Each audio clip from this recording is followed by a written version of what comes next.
तो दोस्तों, उड़ने की आशा के आज के एपिसोड की शुरुआत सायली के साथ होती है, जो पूरी हिम्मत जुटाकर अपने फूलों के कारोबार को फिर से खड़ा करने की कोशिश कर रही होती है।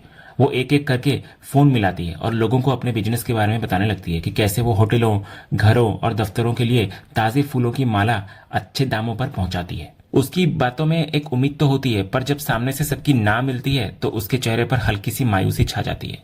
वो कोशिश फिर भी करती रहती है और इसी बीच एक दो ग्राहक उसके पास फूल खरीदने आ भी जाते हैं, लेकिन इससे होने वाली कमाई उसकी जरूरतों के लिए काफी नहीं होती, जिससे उसकी चिंता कम नहीं होती।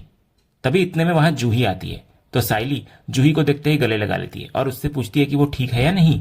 तो जूही उसको समझाती है कि वो इतनी फिक्र न किया करे। फिर जूही साइली को बताती है कि अगले दिन सुबह उसके घर पर मंगलसूत्र की रस्म है। साइली ये सुनकर बहुत खुश होती है। इसके बाद जूही वहां आने का असली कारण बताने लगती है। वो कहती है कि घर पर आई शिरडी गई है और रस्मों की कोई तैयारी नहीं हुई है, इसलिए वो चाहती है कि साइली उसकी मां बनकर उसके साथ खड़ी रहे, क्योंकि साइली के साथ होने से उसे बहुत हिम्मत मिलती है। ये सुनकर साइली भावुक हो जाती है और अपनी बहन को यकीन दिलाती है कि वो हर हाल में उसका साथ देगी। फिर जूही एक और गुजारिश करती है कि साइली अपने साथ सचिन को भी लेकर आए, ताकि बिगड़े हुए रिश्तों को सुधारने के लिए एक अच्छी शुरुआत की जा सके। यह सुनकर साइली एक पल के लिए सोच में पड़ जाती है, लेकिन फिर उसे लाने की पूरी कोशिश करने का वादा करती है। इधर बातचीत के आखिर में जूही कहती है कि किसी भी तरह की गड़बड़ी से बचने के लिए वो दिलीप को व्यक्तिगत रूप से उनके घर न्योता देने भेजेगी, ताकि कोई समस्या ना हो। तो साइली भी इस बात के लिए मान जाती है। वहीं दूसरी तरफ सचिन अपने दोस्तों के साथ चाय की टपरी पर बैठा होता है। उसके चेहरे पर दिन भर की थकान और निराशा साफ झलक रही होती है। वो परेशान होकर कहता है कि आज पूरे दिन में उसे सिर्फ एक ही सवारी मिली है, या तो उसकी किस्मत खराब है या फिर कुछ और गड़बड़ चल रही है।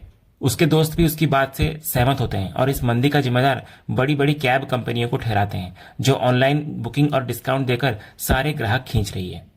तो सचिन को यह ऐप वाला सिस्टम समझ नहीं आता। वो कहता है कि उसे अपनी गाड़ी का मालिक बनकर आजादी से काम करना पसंद है, ना कि किसी कंपनी के लिए नौकरी करना। उसे लगता है कि यह तो अपनी ही गाड़ी में नौकर बनने जैसा है। तभी एक महंगी गाड़ी आकर वहां पर रुकती है और उसमें से एक सूट बूट पहना हुआ आदमी उतरता है। सचिन उसको तुरंत पहचान लेता है कि वो उनका पुराना दोस्त था। उसका बदला हुआ अंदाज देखकर सब हैरान रह जाते हैं। जब सारे दोस्त उसे गले लगाने की कोशिश करते हैं तो वो अपने कपड़ों की सिलवटें खराब होने की बात कहकर उन्हें दूर कर देता है। तभी सचिन मजाक में वो आदमी को पूछता है कि क्या वो ड्राइवर से पायलट बन गया है क्या, जो सबको दूर कर रहा है और स्त्री खराब होने का बात कर रहा है। इस पर वो दोस्त बड़े गर्व से कहता है कि उसकी जिंदगी अब सेट हो गई है। वो सबको फिर अपनी तरफ से चाय समोसे का ऑर्डर देता है, जिसको देखकर सचिन हैरान रह जाता है। फिर सचिन उससे पूछता है कि जो कल तक उधारी पर चाय पीता था, आज अचानक इतना कैसे बदल गया। तो उसका दोस्त बताने लगता है कि उसने एक कैब ऐप के साथ काम करना शुरू कर दिया है, जिससे उसकी कमाई बढ़ गई है और जिंदगी पूरी तरह बदल गई है। वो कहता है कि पहले जेब खाली रहती थी और किस्मत भी खराब थी, लेकिन अब पैसे भी है और कोई टेंशन भी नहीं। तो सचिन ये सुनकर खुश तो होता है, लेकिन फिर वही सवाल करता है कि क्या वो किसी का नौकर बनकर खुश है। तो इस पर उसका दोस्त उसको समझाता है कि जमाना बदल रहा है और वक्त के साथ बदलना ही समझदारी है। गाड़ी तो आखिर अपनी ही है। यह सुनकर गहरी सोच में सचिन पड़ जाता है और अपने दोस्त की चमचमाती गाड़ी को देखने लगता है। अगले सीन में घर के अंदर शकुंतला और रेणुका आपस में बहस कर रही होती हैं। इधर शकुंतला रेणुका को डांट रही होती है कि उसने साइली को साड़ी देकर वापस क्यों ले ली, इससे सब शक करेंगे। तो रेणुका सफाई देती है कि वो खुद को रोक नहीं पाई। इतना बोलकर रेणुका कमरे का दरवाजा बंद कर देती है और शकुंतला से वो वीडियो दिखाने को कहती है जो उसने साइली को साड़ी देते वक्त बनाया था। वीडियो देखकर रेणुका अपनी एक्टिंग पर बहुत खुश नजर आती है। इधर शकुंतला रेणुका को टोकती है कि क्या यह सब नाटक करना सही था।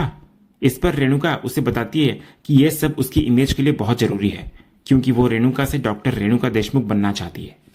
यह सिर्फ एक साड़ी का ड्रामा नहीं था, बल्कि एक सोची समझी साजिश की पहली सीढ़ी थी, जिसका मकसद अपनी खोई हुई इज्जत वापस पाना था। इसके बाद सीन एक फ्लैशबैक में जाता है। मंदिर में रेणुका शकुंतला को बता रही होती है कि वो अपनी डांस क्लास हमेशा के लिए बंद कर रही है, क्योंकि हाल में हुई बदनामी के बाद कोई भी अपने बच्चों को वहां पर नहीं भेज रहा। वो उसकी जगह योगा क्लास शुरू करने की योजना बनाती है।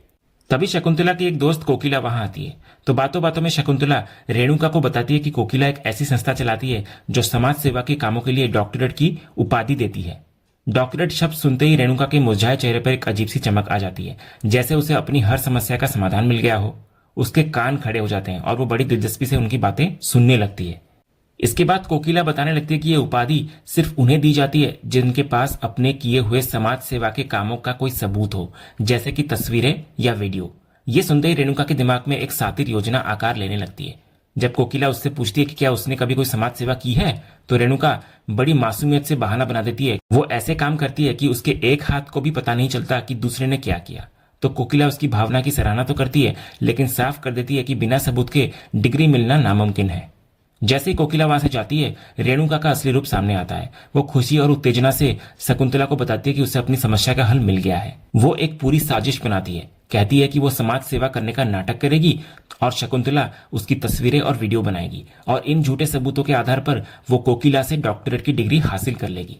फिर फ्लैशबैक खत्म होता है और कहानी वापस बंद कमरे में लौट आती है। इधर रेणुका अपनी बनाई हुई वीडियो को देखते हुए शकुंतला को समझाती है कि यह डिग्री उसके लिए कितनी जरूरी है।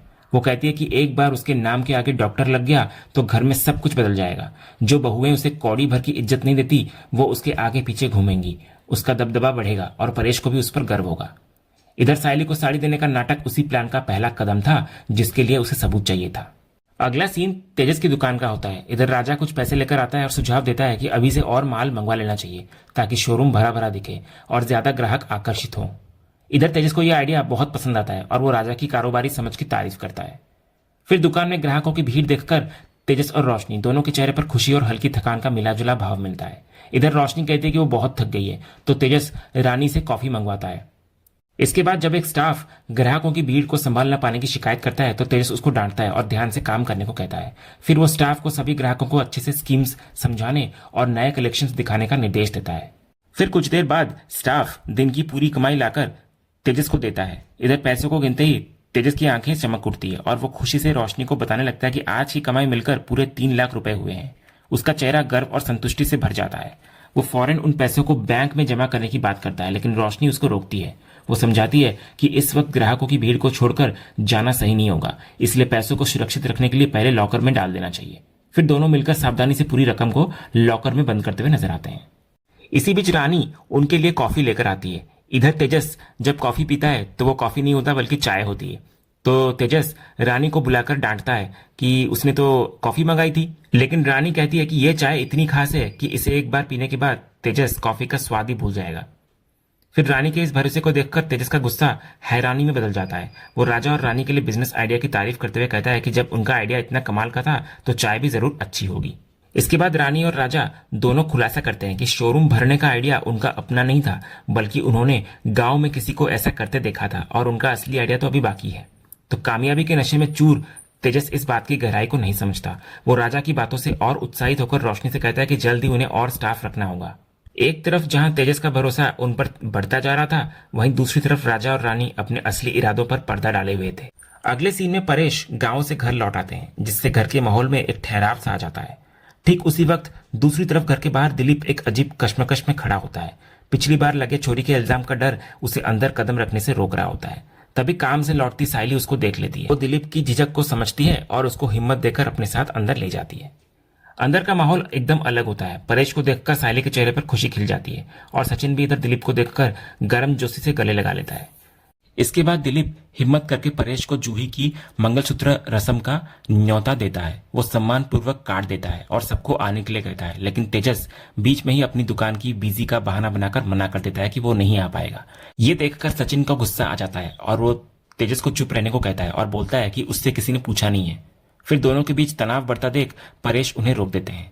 इसके बाद दिलीप को परेश बताने लगते हैं कि स्कूल में काम होने की वजह से वो नहीं आ पाएंगे, लेकिन उनकी जगह सचिन जाएगा और सब कुछ अच्छे से संभालेगा।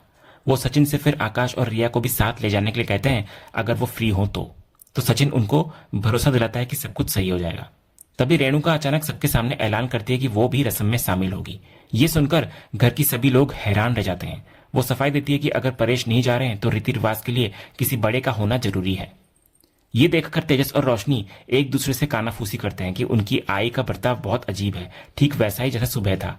लगता है उनके सिर पर सच में चोट लग गई है। इधर रेणुका सबको घूरते देख फिर कहती है कि वो इसलिए जा रही है क्योंकि ये रिवाज का मामला है। इसके बाद रेणुका सायली से बड़े प्यार से कहती है कि वो शकुंतला को भी बुला ले ताकि उसे वहां कंपनी मिल सके। तो सायली मान जाती है और दिलीप को शकुंतला को भी इन्विटेशन देने का इशारा करती है। फिर रेणुका के अचानक रस्म में जाने के फैसले से हैरान परेश फिर भी रेणुका को जिम्मेदारी से सब कुछ संभालने और बच्चों को आशीर्वाद देने के लिए कहते हैं। इसके बाद दिलीप सम्मान जताते हुए रेणुका के पैर छूता है, तो रेणुका दिखावे के लिए उसको आशीर्वाद तो देती है, लेकिन मन ही मन कहती है कि वो अब और नाटक नहीं कर सकती। इसके बाद दिलीप एक बार फिर सबसे आने की गुजारिश करता है और वहां से निकल जाता है। लेकिन उसके जाते ही घर के सभी लोगों की हैरान निगाहें एक बार फिर रेणुका पर टिक जाती है। उसका यह बदला हुआ रूप किसी को समझ में नहीं आ रहा होता। तभी इस बदलते हुए माहौल के बीच सचिन का शक गहरा हो जाता है। वो रेणुका को घूरते हुए मन ही मन सोचता है कि बाबा की बाई को जरूर कोई गोची करने वाली है और उसे इस बात का पता लगवाना ही होगा। और इसी सीन के साथ आज का ये एपिसोड यहीं खत्म होता है। तो दोस्तों, आपको आज का ये एपिसोड और इसका अपडेट कैसा लगा, अपनी राय हमें कमेंट करके जरूर बताएं। अगर आपको आज का वीडियो पसंद आया हो तो वीडियो को लाइक और शेयर जरूर करें और उड़ने की आशा के आने वाले रोमांचक ट्विस्ट एंड टर्न्स जानने के लिए हमारे इस चैनल को सब्सक्राइब करना ना भूलें। तो मिलते हैं अगले वीडियो में, तब तक के लिए धन्यवाद।